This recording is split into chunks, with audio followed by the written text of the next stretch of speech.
Denver 7 On Demand is brought to you by Ferguson and BAC Appliance Center, the best in bath, kitchen, and lighting for your home.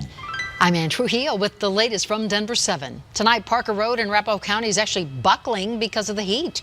Several lanes of Parker Road are closed between Arapahoe Road and Broncos Parkway, and we should point out the same thing has happened on this same stretch of road in the past. Chief Meteorologist Mike Nelson is happy to not be tracking rain tonight, but Mike, the pressure is on. How's the 4th looking? Oh, it looks pretty good, Ann, but the rest of the weekend might be a little more sketchy. Isolated storms will be ending tonight, and we'll have mild and clear conditions by morning, except for far out on the northeast plains. Temperatures will drop down to around 60 in Denver, mostly in the 40s in the mountains. We start the 4th of July, nice morning, mostly clear skies. It'll be sunny and warm through midday.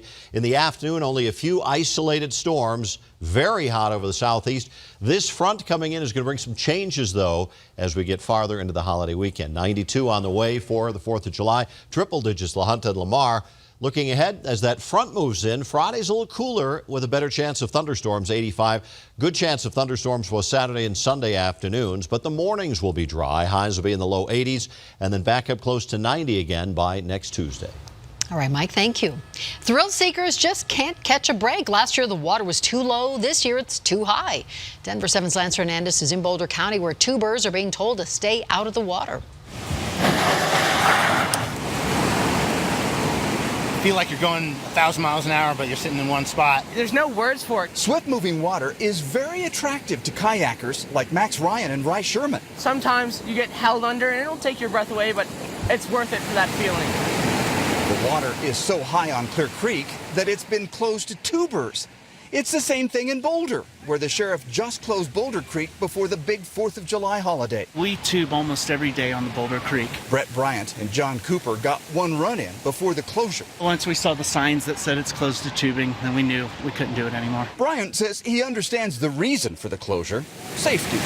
2 days ago, he ran into someone who had experienced a close call after going over a waterfall. He had cut his toe and lost his toenail, but he also dislocated his shoulder. So our friend, a guy I knew who was an EMT, popped him back into place. There have been some close calls in Clear Creek, too. I grabbed her, and my man here beside me grabbed me. He was holding on to me, and as long as he was holding on to me, I wasn't going to let go of her. And we both fought the current together, and we managed to land her. 2 people from Coors helped rescue a woman stuck in the creek. Deputy Police Chief Joe Harvey says Clear Creek is a Type 4 creek. The kayak run is man-made, with rocks strategically placed in the creek. Those rocks have a tendency to pull the water in. The faster the water goes, the more force it pulls you down into those rock areas.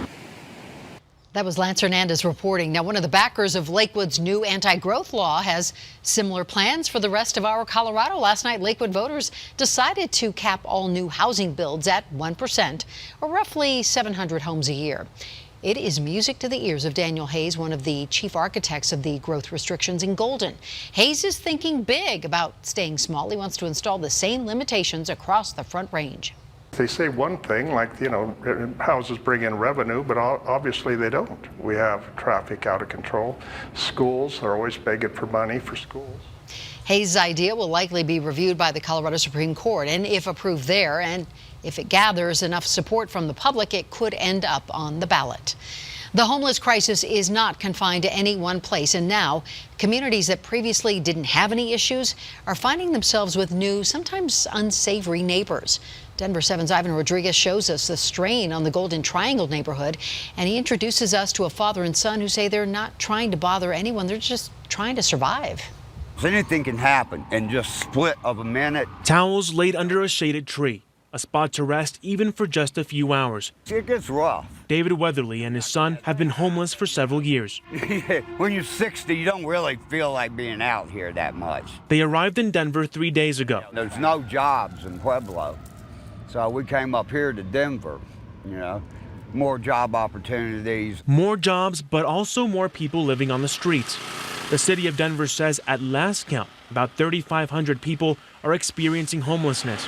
Surrounding neighborhoods like the Golden Triangle are beginning to notice. I would say like in the last 6 months, the uptick of the campers, the unsanitary things around the neighborhood. Shelley Furneaux says she's worried the neighborhood she moved into more than a decade ago has changed for the worst. This whole block you can still see the belongings, but there were 2 big houses here, and I don't know, probably 18 homeless people. These orange things appear to be caps to syringes, and they are plentiful There's here. a ton of them. What's going on with the neighborhood? I think everyone's asking the same question. Anyone need any hygiene items? But it's no surprise to Mateen Kaligi of the nonprofit Helping the Homeless Colorado. Right now, we do not have the capacity to house as many people as we need to, and the shelters are always way past capacity. Bless y'all, you know. Mateen has been working with his youth team trying to get homeless off the streets for years. Remember, these are people, and we need to treat them as people no matter what. Homeless people going into well-off neighborhoods will often find side streets and alleys to spend the night, often wanting to be left alone. Cops always are chasing us off, just trying to find a place to lay down. They won't let us sleep in the parks, and so we'll go in the alleyways or any little nook we can find. A spot to rest and feel safe, counting the days until they can get off the street. They don't know what it's like out here. If they had to spend, a week on the streets, they would have a different opinion of what, it's really like. Ivan Rodriguez, Denver 7. The Golden Triangle District will invite resource officers from Denver Police to its next board meeting to talk about the issue. That is set for July 11th. And if you have concerns about homelessness in your neighborhood, we want to hear about it. Email us at ourco@thedenverchannel.com.